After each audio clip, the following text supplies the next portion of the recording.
안녕하세요. 최종원입니다. 4월 22일 전략 후광장세의 주역은 SK하이닉스였는데 여러분들이 보시기에는 대북주가 중심이었죠. 시작 전에 하단에 있는 구독과 따봉 버튼 눌러주시고 SK하이닉스가 과연 어떻게 시장을 끌어올리게 됐는지 어떤 포인트가 있는지 같이 한번 보도록 합시다. 그럼 시작합니다. 뉴스가 나왔습니다. 뉴스가 나왔는데 여러분들이 다 보신 내용이에요. SK하이닉스가 1분기 실적 호황, 어닝 서프라이즈를 기록할 것이다라는 기대감으로 인해서 시장이 반등을 한 거죠. 뉴스는 오전에서부터 계속 나왔었는데 실제로 주가랑 연동이 된 거는 쉽게 말씀드려서 여러분들 눈에 띈 거는 오후장입니다. 체감이 됐던 거는 오후장에 들어서죠.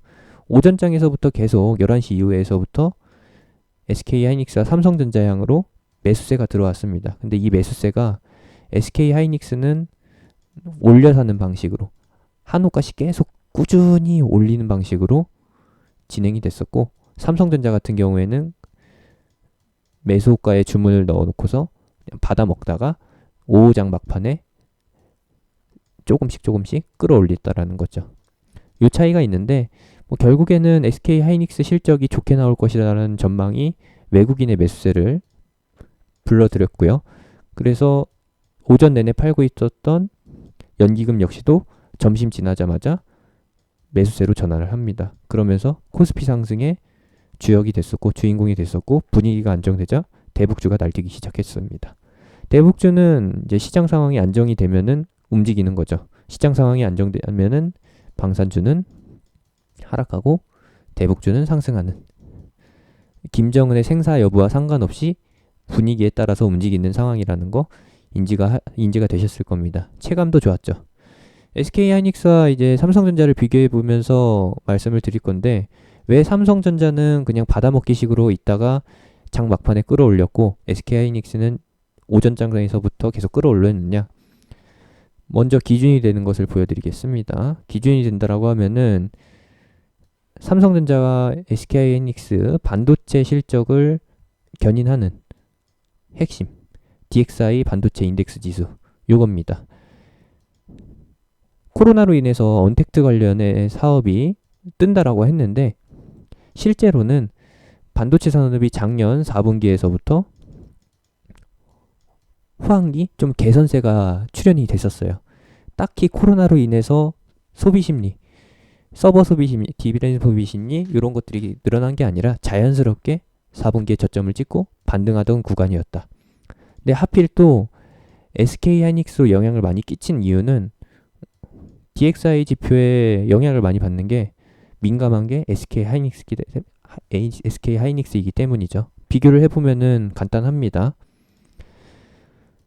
SK하이닉스 경우에는 반도체 사업이 100%예요. 그래서 DXI 지표가 우상향하면은 실적도 좋게 나옵니다. DXI 지표를 간단하게 요약해드리면은 반도체에 대한 수요와 그리고 가격을 대변하는 지표거든요. 이게 우상향한다라고 하는 거는 반도체 가격도 상승하는 거고 반도체 수요도 증가한다라는 뜻이고, 이게 우양한다라고 하면은 공급 과잉이거나 아니면은 가격 하락이거나 두 개가 같은 말인 거예요. 더 쉽게 표현하면은 반도체가 불황이다 라고 요약을 해볼 수가 있습니다. 근데 지금 최근에 1분기 같은 경우에는 호황이었다, 2019년보다 나았다라고 요약을 해볼 수 있고, 삼성전자가 왜 이렇게 영향을 덜 받았냐, 삼성전자는 왜 이렇게 비리비리했냐, SK하이닉스가 할 때 삼성전자는 뭐 했냐라고 하실 텐데 간단하게 요약을 해드리겠습니다. 삼성전자는 반도체 사업이 100%가 아니라 핸드폰 사업도 있고 전자기기 사업도 있고 많습니다. 그런데 거기에서 반도체 사업이 거의 소년가장 역할을 한다라는 거죠. 총 4가지 사업이 있는데 반도체가 정확히 전체 매출의 4분의 1을 담당해요. 근데 영업이익은 전체의 절반을 차지한다라는 거죠. 즉 사람으로 표현하면은 3명이서 영업이익을 50% 내고 반도체 혼자서 영업이익을 50% 낸다라는 거는 반도체가 3인분을 한다라는 것이고, 그리고 나머지 사업은 3개가 합쳐져야 반도체 하나급이다. 요 수준이라는 거예요. 그래서 좀 힘들다. 왜 힘드냐? 그래도 반도체 사업은 그나마 상황이 개선돼서 2019년보다 좋은데 1분기 실적 선방을 한 게 반도체인데 2분기서부터는 코로나로 인해서 소비 심리가 위축된 게 전자사업 부분에 악영향을 끼치기 때문에 전자제품이나 뭐 모바일 제품 소비 심리가 완전히 죽어버렸기 때문에 더 좋아질 것 같지가 않다라는 거예요. 그래서 반도체 의존도, 반도체 실적 의존도가 높아지게 되는 것이고 혹여라도 반도체 실적이 안 좋게 나타난다라고 하면은 2분기에는 쇼크가 찾아올 수 있다라는 겁니다.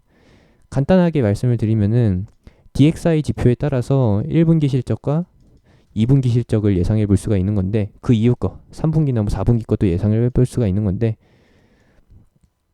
분명히 1분기 때는 반도체 시장이 호황이었고요. 2분기 때 역시도 이 DXI 지표가 우상향을 유지한다라고 하면은 반도체 사업이 호황이라는 거거든요. 그러면은 반도체 사업이 100%로 유지되고 있는 100%로 구성되어 있는 SK 하이닉스 같은 경우에는 주가가 계속 우상향할 수 있는 여건이 마련되는 거고 반도체 산업이 일부 포진되어 있는 삼성전자 역시도 그래도 2분기 선방도 가능하다. 2분기 선방도 가능하다라는 건데 혹여라도 DXI 지표가 횡보를 하거나 아니면은 만에 하나 꺾이게 된다라고 하면은 SK 하이닉스 주가 역시도 하락을 할 거고 삼성전자 역시도 2분기 어닝 쇼크가 예상이 됩니다. 이제는 DXI 지표 보면서 시장 방향성을 놓고 봐야죠. DXI 지표가 4, 5, 6월에 계속 우상향 각도가 좀 높여지지 않는다라고 하더라도 각도가 조금 처진다 하더라도 우상향을 유지한다라고 하면은 코스피는 2000포인트를 넘어서 2100포인트를 보는 그런 기적적인 상황도 예상 가능합니다. 코로나로 인한 소비 침체 이런 것들이 현재 코스피 시장의 발목을 붙잡고 있는데 그건 역시도 다 해결해 준다라는 거예요. 둘이서 어디? SK 하이닉스와 그리고 삼성전자에서 단언컨대 이제 SK 하이닉스와 삼성전자에서 끝나는 게 아니라 그 낙수 효과가 반도체 산업, 반도체 장비 업종이나 검수 업종 그리고 파운드리 업종이나 비메모리, 이제 팹리스 업체한테도 낙수 효과를 주기 때문에 여러분들의 시장 체감은 조금 더 나아질 수 있습니다. 근데 역시나 여러분들은 이제 반도체보다는 지금 현재 시장의 중심 테마로 자리 잡고 있는 대북주 쪽으로 시선이 쏠리겠죠. 그런 상황인 거고 시장이 그렇게 안정세를 계속 유지하다 보면은 대북주가 더 잘 갈 수 있는 여건이 마련이 될 겁니다. 대북주는 현재 시장이 안정세를 띠면은 가는 거고 불안감을 띠면은 조정을 받으면서 방산주를 띄우기 때문에 이러한 구조를 이해하고 계신다라고 하면은 조금 편하실 것 같아요.